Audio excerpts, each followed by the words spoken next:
गांव के नालायक लेकिन होशियार बच्चे।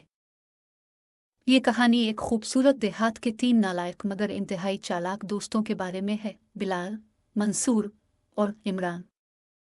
ये तीनों पढ़ाई में कमज़ोर थे, मगर उनकी जहानत हमेशा गांव वालों के लिए हैरत का बाइस बनती। एक दिन गांव में ऐलान हुआ कि तहसीलदार साहिब मुआयना करने आ रहे हैं। गांव के सरपंच ने सबसे कहा कि वो अपने इलाके को साफ सुथरा करें। बिलाल, मंसूर और इमरान ने सुना तो फैसला किया कि कुछ ऐसा करेंगे जिससे सबका ध्यान उनकी तरफ हो।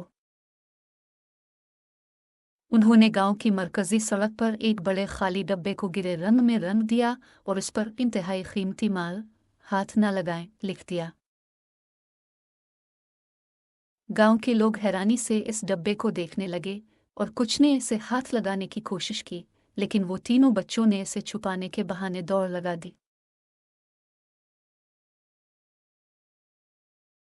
तहसीलदार साहब जब गांव पहुंचे तो उनका ध्यान भी इस डब्बे की तरफ गया। जब उन्होंने इसे खोलवाया तो अंदर सिर्फ एक पुराना जूता निकला। तहसीलदार हंस पड़े और गांव वालों से कहा, आपके बच्चों की जहानत तारीफ के काबिल है, उन्हें सिर्फ सही समत देने की जरूरत है।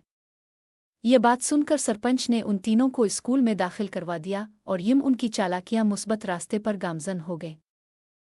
ये कहानी हमें सिखाती है कि जहानत हमेशा एक नेमत होती है, बस उसे सही समत में इस्तेमाल करना ज़रूरी है।